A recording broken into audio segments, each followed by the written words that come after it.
author, columnist, managing editor of LibertyNation.com, podcast host and conservative policy advocate. We dismiss history at our peril. Liberty Nation Radio with Mark Angelides.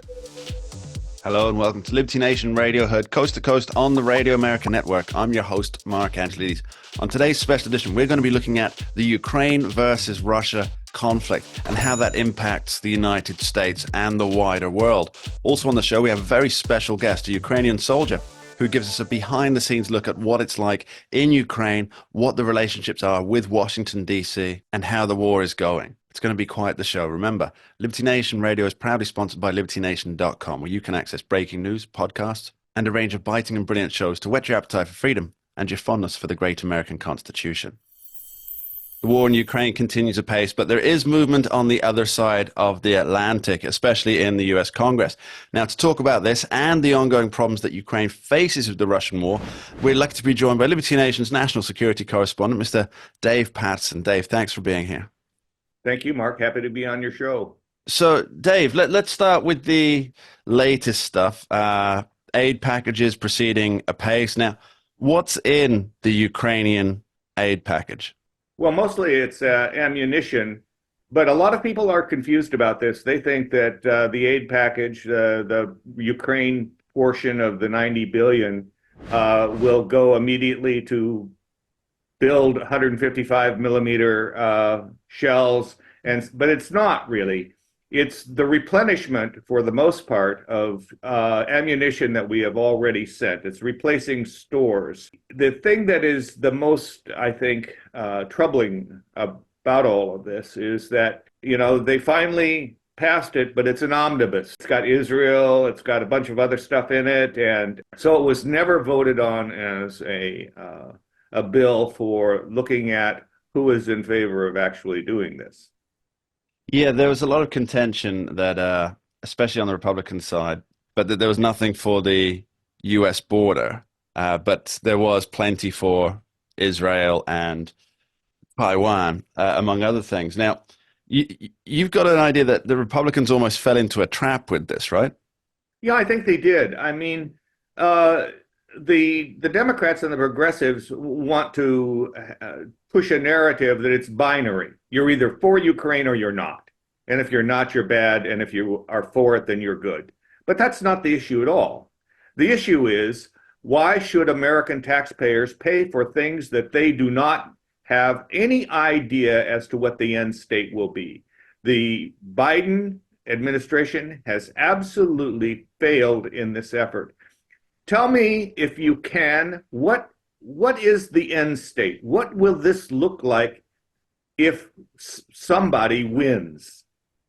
Well, I think that's probably the most important question, and it's really the topic that I wanted to discuss today. So it's nice that that's dovetailed, Dave, because there doesn't appear to be an exit strategy. So there's this round of, let's call it what it is, right? It's munitions aid, right? That's what it is. That's correct. So there's this, but munitions, by their very nature, get used, and they get used up. And so either Ukraine's going to somehow defeat Russia with this next tranche of munitions aid, or they're not. And I think it's highly unlikely that they're going to defeat Russia with this next tranche of munitions aid, which means that there's another one by necessity further down the line. Otherwise, they're just wasting all this munitions aid in the first place anyway, right? And it brings it back to your point that there really doesn't seem to be an exit strategy being proposed. And what I want to ask is, where are the peacemakers here? Nobody seems to be talking about, well, let's pull everybody together. Let's try and find a way out of this war that doesn't suck up the global economy, which is what it's doing, that doesn't risk the nations being pulled into a war that they don't want to be involved in. But nobody's looking for a resolution, as far as I can tell, Dave. I think you're right on that. And I think it goes back to, if you don't know what the end state looks like that you want to achieve, then you have no negotiating power to sit down and talk about peace. What does peace look like? Does it mean that we go back to where we were in April of 2014? That's not going to work. Nobody believes that that will work. And on the other hand, could you go to a circumstance where, okay, uh, the Donbass region, Crimea, fine, but we want, Mariupol back and Mm. that port and that industrial city. But they just don't have an idea as to what it is that the end state looks like. And I hate to keep saying that, but that's really the issue here. And you made a very important point. Ammunition, they're consumables, just Mm. like food. Every day you have to eat something, or maybe you can go a couple of days, but food is a consumable. Ammunition is a consumable, and it has to be constantly replenished. And you look at what Ukraine on their best day, they're using 8,000 rounds of 155 millimeter howitzer shells. They're down to 2,000, and they're husbanding these extremely closely now. Yeah, it's I think that no matter how useful this present munitions aid is, it's really just a shorter matter of time before the next one needs to be fulfilled. Otherwise, you're literally sending good money after bad in this term, if that's what, if you want to continue supporting the efforts there. Now, there's been some recent news on Joe Biden, or at least members of the cabinet, discussing sending military advisors over to Ukraine. Now, Dave, you're writing this up on a piece for LibertyNation.com. But you think this is a slippery slope, right? Could you explain that? Well, I do. I mean, we've been here before. We've seen this movie. In Vietnam, we started out with less than 1,000 advisors. Then we had 1,500 advisors. And then pretty soon you looked at 6,000 advisors. And before we were done, we had an army of over 560,000 in Vietnam. And we know how that turned out. The point again here, what are you advising the Ukrainian army, Ukrainian military to do? Is it just to beat up on the Russians as much as you can? If I thought that they were going over to do something like strategic information operations where you destroy the Russian morale, and that would be one thing, but we're not entirely clear as to what these advisors would do. And except that we do know that in a recent Pentagon press briefing, that Major General Ryder, the press secretary for the Pentagon, said that they would not be in combat. Well, that's what they said. That's what they've said before. But if you're out on the line where you really need to be advising on how to do things, that's a very fine line.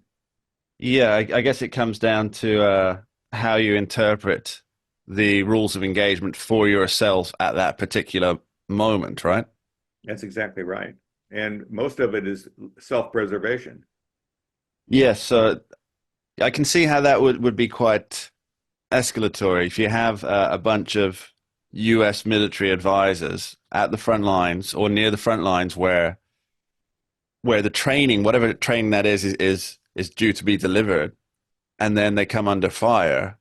They're not allowed to fire back. And if they do fire back, that's US soldiers on the ground in Ukraine fighting, engaged in combat. And I think that's, yeah, I mean, sure, the Pentagon, the Kremlin, I got those two confused, Dave. Please don't ask me why. These days it's The probably Kremlin, easy to do.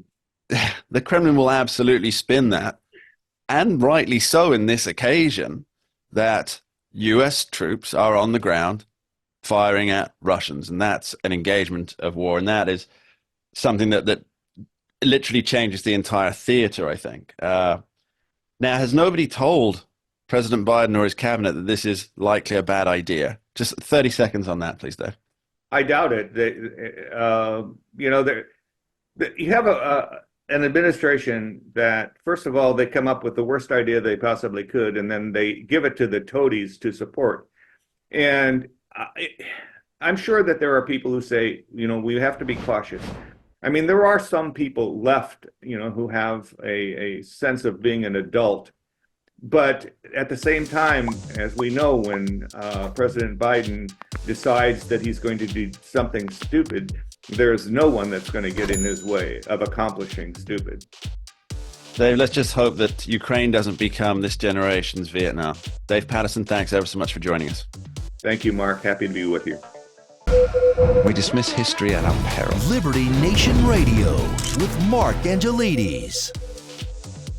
Welcome back to Liberty Nation Radio. We're very fortunate to be speaking with a Ukrainian soldier who's currently visiting Washington, D.C. This is Nazar, call sign Reagan, which I absolutely love. Nazar, thanks for being here. Yeah, thank you for inviting. So, Nazar, let's start. Does it feel like any progress has been made in the war? It's been going on for a while now, but how do you feel that the sway of battle is going? Oh, that's quite interesting question, speaking about progress, because we as Ukrainians kind of struggling right now, and we didn't have any aids from US last 6 months, and we had this huge counteroffensive operation. We gave Russians time to gather some, resources, to gather people, and also to become war economy state. So now it's quite harder for us than it was a year ago or even half a year ago. And we're trying to, to defend our land, but they pushing us, and they pushing really successfully. So it's not like we're losing a lot of territory, so we kind of, we have no chance. It's more about it's their turn right now to be an offensive operation. So we're trying to defend ourselves.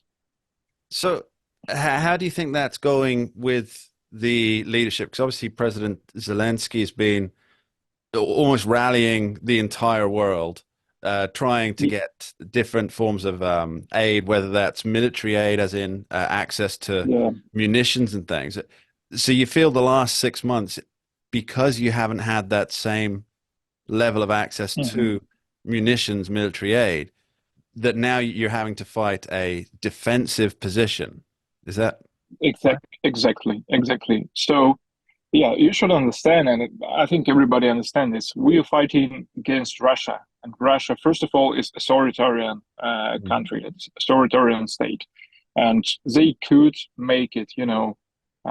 They could build war economy pretty fast there, and it's not a big deal because they just do orders. So whenever Putin wants, they're gonna do it, and whatever he wants, they're gonna do it.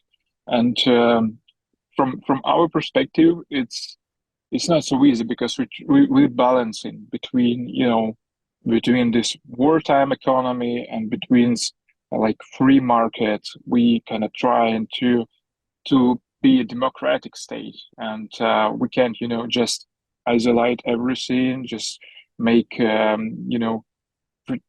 use protectionism in our economy and so on and so on. So we kind of struggling, and that's why we need this cooperation with all other democracies, because economically speaking, it's really hard to be in the same pace as Russia is doing. I think that's an interesting point you raised, that because of the structure of government that Vladimir Putin has over in Russia, he can shift to back and forth between a wartime economy and a regular, almost free market economy there. We've seen that with when a lot of brands pulled out of Russia, they just replaced the labels, but the economy was still there. Now, in Ukraine at home, you have a situation where this seems to me one of the first times in history that a country's tried to maintain its economic freedoms while at the same time fighting a war within its territory. And I can't seem to fathom how that can work for a day-to-day living. Like, what is life like in the main cities in Ukraine? Yeah, so yes, that's interesting to see how we combining like these things, and it's also because we understand that even if we could win this war like by using like military power, we still gonna lose if we're not gonna make Ukraine economically efficient. Mm. And the only way to make it really efficient, to to get some investments, to make uh, business making easier, and so on and so on. So we can try and not to gather a lot of taxes, but to make it we kind of shifting also and balancing between all this. But speaking about civil life in Ukraine, I could say, and that's also what Russian propaganda use in US. Uh, when you come to Kiev, you could see that this city just lives its life. So it is still dangerous because you get shelling, you get Mm. rockets, but economy works really nice. So you could you could buy everything you want. You could visit some cultural exhibitions, some events, and it's still pretty normal. So, and that's what we are fighting for. So we kind of trying to push the war somewhere, on the border, to the borders, and we don't want to see devastation in our cities. And it's also economical, side of this. Yeah, well, that's really looking towards the future when the war is over, isn't it? You need the infrastructure still in place. You need people to still be functioning as a business. But I guess part of that problem trying to maintain this wartime economy as well as a civil society at the same time, you're not having the usual investments that would come flowing in, private investments for a business, for things like this. It's not coming in now, is it? Is that, and that's got to be Yes, hammering literally every yeah, level of society. yeah, definitely, and that's pretty understandable. Like we don't have secure areas in Ukraine, so we rely a lot on, for example, anti-aircraft missiles, Mm. Patriot systems, and you know every building is kind of under this danger of being attacked. So um, it's pretty understandable why a lot of um, foreign investors like stop the investitions or maybe move some companies like abroad. And that's why we also in Ukraine, couldn't make big factories. For Yeah. example, really growing sector in Ukraine is Miltech, I could say. And yeah, now it's like the golden ore in Ukraine because we need it. We want to invest in it. But also, like the problem we have that you couldn't build Miltech factory in Ukraine, like huge Miltech factory, because it's a target number one. So yeah, as I said before, we're trying to balance somewhere here and to make it work. Now, don't go anywhere. We'll be back with Nazar, continuing our discussion on the war in Ukraine after this short break. We dismiss history at our peril. Liberty Nation Radio with Mark Angelides. We're back on Liberty Nation Radio with Nazar, a Ukrainian soldier who's just visiting Washington, D.C. to discuss the ongoing war in Ukraine. Okay, let's talk about the overall situation there. So there's been conflict with Russia since, well, let's talk about Charge of the Light Brigade. Let's not go that far back for the Crimean Wars. But since 2014, it seems that Ukraine has had to almost be on a half wartime footing, ready and so ready to do battle, because there have been troops back and forth fighting since, well, for almost 10 years now. So this hostile situation, do you think going forward, when not looking directly at when is the end of the war going to come, because nobody knows this, but do you think that once there is some kind of solution, do you think that will be the end of hostilities, or will it always be in like an ever-present Mhm. danger? Yeah, that's a really interesting question. So it's bothering me as well, and um, I could say it's more like philosophical question, or maybe ethical, also historical. Mm. But we got a lot of parallels, for example, with Second World War II. So Russians now they pretty much similar to Nazis in World War II, and uh, as you remember, like Nazis had this resentment after First World War, and like they had this feeling of honor of they wanted to prove to other nations and to Europe that they are worth something, they are more than they are. Yes, so better than others. That's pretty similar to what Russian propaganda is now. And I think we could probably use the World War II model in this situation. So how it was after defeating Nazis. That was a long process, maybe like 10 years or even more, of building this, regret Yeah. and of understanding that what they were doing was wrong. So hopefully, I see this as one of the scenarios. We could make them feel sorry, and it's mostly speaking about not just regular Russians, but more like Russian intellectual elites who really understand like this problem, but can't speak right now. So if if Putin's regime will fall, if like autocracy will fall down, then we have this small chance to build like new relations between Russians and Ukrainians and the whole world. So when it's not gonna be imperial, because we always had this imperialistic relations between Ukraine and Russia. Russia always wanted to guide Ukraine to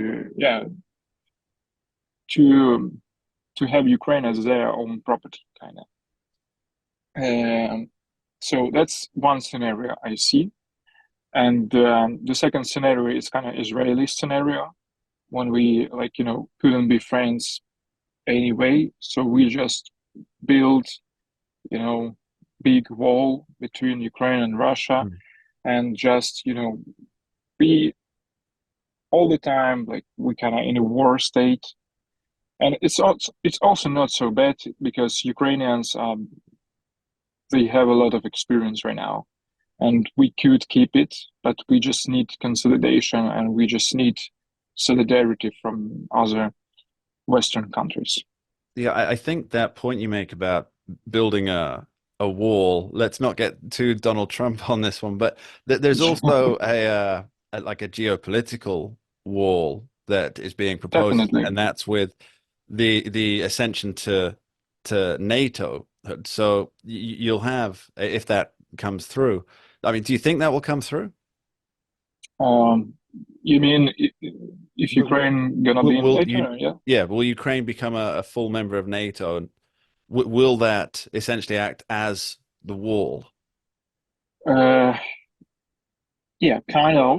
But also, you should understand that NATO, for Russia, NATO is also like an enemy. So Yeah. it's like number one enemy for Russians, and it's gonna make Ukraine maybe more, no, yeah, more resistant to some kind of informational attacks, because they're pretty strong in propaganda, and they just try uh, not to give us this possibility to be independent, because they want to influence us.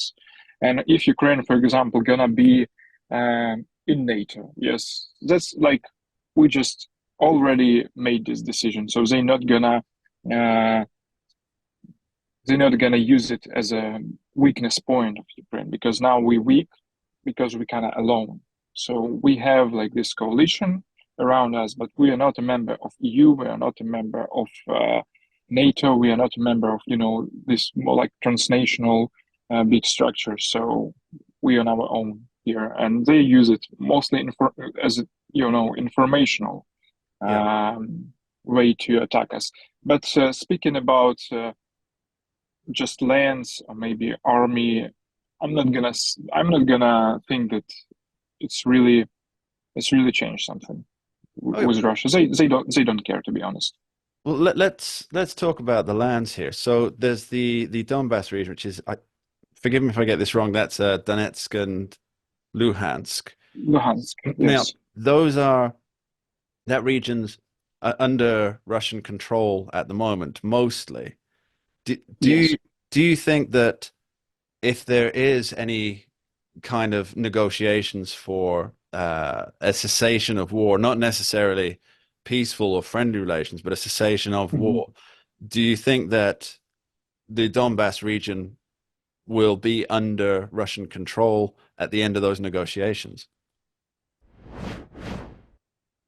Mm, yes, I think so. So first, we need to understand like the global idea of Russia and the global idea of Putin. They see Ukraine as kind of maternal land Yes. because speaking about their history, they associate themselves very much with Kiev and Rus, which is actually Ukrainian territory. So it's kind of justify their existence. And they started this conflict, they started this war, and they will not give us back all these territories without you know without actually regretting of what they did or Mm. without defeating themselves. So it's not going to happen like this. I'm pretty sure, and that's why we so you know mm, afraid of the Westerns being ignorant about Ukrainian war. That's because we understand that Russians not gonna stop. So Right. they want to offend Ukraine, and it's just a matter of their philosophy of life, philosophy of existence. They're not gonna stop. And it's not about even territories. It's more about the idea Yes. of being the main influencers in Eastern Europe, the main, imperia there. So Yeah, I think Vladimir Putin's made that very clear that it's about influence rather than actual acreage or land. Yeah, he's made that very clear thing. So, what do you think Ukraine? How do you think Ukraine can best get out of this? It's going to require an international coming together, right? Is that? definitely yes. So yes, as I said before, Russia is a big country, huge country with good wartime economy, and they produce a lot of ammunition. They produce a lot of drones, and they also have their own like axis of evil coalition. So we Mm. know that North Korea, Iran supporting them, and you see like this last Iranian attack on Israel. They use like the same technologies they already tested in Ukraine. So Russia is way more powerful than Ukraine on its own. And if we're gonna be separated, if it's gonna be like Ukraine, Poland, Baltic countries, US, they divide and conquer. Mm. Yes, they use basically this in their informational and propaganda operations. So they try and to create division, to divide even Americans, to divide Europeans, to make them have yes, to escalate like these conflicts between them. So I Yeah. could say that we can't stand by our own. That's why we need international help. Okay. And Nazar, what's the final thing that you'd like to say? Give us your overall assessment. What's needed? Where do you see things going next? Yes, so I could say that what we need right now, and from my perspective, why I'm here, like we need to understand that it's not, about Ukraine and Russia. It is about like the whole world against axis of evil. So like America is already in this war. That's I know that a lot of American politics are heavily influenced by Russian propaganda. They try to influence your elections, and they always do. They try to create divisions. And even though it's not so mentionable, it's going right now. It's going right now. So what I also want to say, it's not about Democrats and Republicans. It's about common sense. And what we're trying to do right now, we're trying to build a network with Republicans who are supportive or maybe skeptical to Ukraine, and have like honest conversations with them. And we're trying to convince them that it's not about just giving us bags with cash or something like that. We need just ability to defend ourselves and to defeat Russia. So we're also like promoting returnal investments or investment returnals. We want you to work with your economy. We don't want your money. We just want your support, your verbal support, and your military support. As that's it, I could say.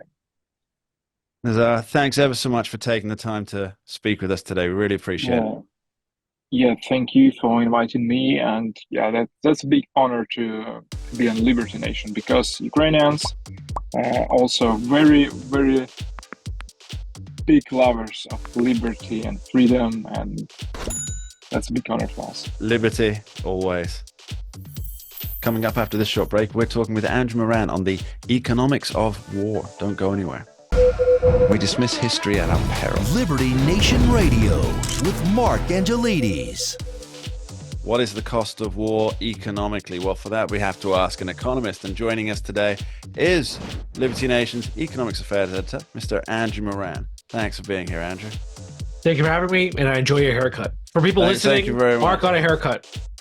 Just for those who are listening on audio, that's not an important point. What is an important point, however, Andrew, is how economies function in times of war. And I think this is quite an overlooked aspect. Now, it seems to me that, and indeed our most recent guest, Nazar, the Ukrainian soldier, informed us that Ukraine is vacillating between a wartime economy and an attempt at a free market economy. And that's a difficult needle to thread. But I wonder about the United States of America, Andrew, and because obviously America isn't involved militarily, boots on the ground, and yet it seems that the country is switching between wartime economy, free market economy, to whatever suits its particular model and goals best at the time. What's your take on that? Well, I find it fascinating that the U.S. is just spending, $7 trillion a year subsidizing wars in the Middle East and Europe, and potentially in East Asia. Inflation is higher than it was during the Second World War. So I find it fascinating the fact that the U.S. is spending all of this money, and in one time it's a peacetime economy, the next time it's a wartime economy. And the only thing that's missing from the current conditions is rations, of course, which who knows if that'll ever come. But for now, there's no rations at the very least. I think if there's going to be any rationing, it's going to be of energy rather than foods, right? Yeah, absolutely. But the only thing you can say, the good thing from the current economic landscape is that the U.S. is producing more oil than other countries across the globe, whether it's Saudi Arabia or Russia, at around 13 million barrels per day. So that's the one thing that's gonna benefit the U.S. if there were ration discussions. So let's talk about what happens with Ukraine and the US after, presumably, that there is an end point to this conflict between Ukraine and Russia. Now, the US actually has quite a bit of investment going in there, isn't it? Now, is that, I think that's probably a good investment long term, right? Because it's a developing market. Yeah, so there's already discussions of the U.S. investing in the post-war rebuilding of Ukraine. So the main public policy discussion occurring right now in Washington is confiscating seized Russian central bank assets, liquidating this money, and then transferring the funding to Ukraine in order for them to use that money to rebuild the infrastructure. The second, it comes from the private sector, and a lot of these private sector companies, they want to appear to be good and have goodwill and benevolent, and they're already planning to invest billions of dollars to building new factories, building new banks, building new buildings all across Ukraine. So I said from the beginning of this war that in the future, no matter what happens, this would be the best thing to happen to Ukraine, because before the war, Ukraine was just a cesspool of poverty. It wasn't performing well economically, and now in the coming years, they're going to attract all this investment, all this capital outflows. They're not going to, no matter what the U.S. administration says, they're not going to pay back these loans. They're not going to repay the U.S. taxpayers. None of this is going to happen. So it's just Ukraine's getting all this free money, and they get all this private sector investment, and they get Russia's $300 billion in frozen assets. But this is slightly different to what we would normally term nation building, a la the Bush era, isn't it? How's it any different? You're still investing all this money. Because there is a nation there essentially already, Yes. and this is just Yes. rebuilding it. Yes. Whereas in these other places, it was mostly desert and oil wells. Yeah, but in Ukraine, the buildings are destroyed, the bridges are decimated. There's not much infrastructure in a lot of the coast and all the places that border with Russia. So I guess you can call it quasi nation building, because you're still investing tens of billions of dollars, whether in private or public investment. And do you consider that an investment? Well, I'm sure the administration considers it an investment. I mean, I think it's just a waste of money, but the administration's not going to care what I'm thinking. So with America doing this kind of spending, it's obviously munition spendings, a lot of it is, which means production back in the States, right? Which is generating stuff for the economy. Now, this kind of brings us back to, is it a wartime economy or is it a free market economy? Now, am I right in thinking that for America, it would be better financially if they classed it as a wartime economy or treated it as a wartime economy? Well, Mitch McConnell, US. Mitch McConnell, he was on X probably about a year ago, and he said that the war in Ukraine is fantastic for the U.S. economy because all these weapons manufacturers, they're getting all this money from the government, and they're creating jobs and stimulating the U.S. economy. I find that absolutely absurd. I disagree with the entire premise. I disagree entirely with the idea that you need a war to stimulate an economy, to bolster up the economic landscape. That was the whole premise behind the Second World War in the U.S. under FDR. So this is great for this economy. And then after that, Keynes came along, argued that it was because of the Second World War why the Depression ended. So many Keynesians keep making this argument that you need war to achieve economic growth. It's the broken window fallacy, as Austrians tout.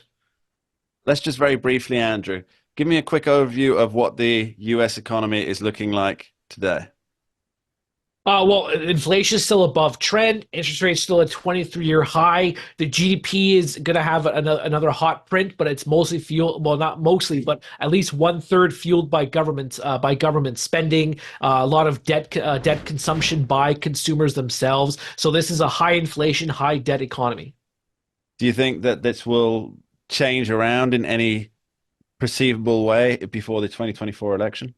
No, if you look at all the economist projections these days, it's all that inflation is still going to hover around 3%. I speak to some economists, they say it's going to hover higher to 4 or 5% throughout the rest of the year.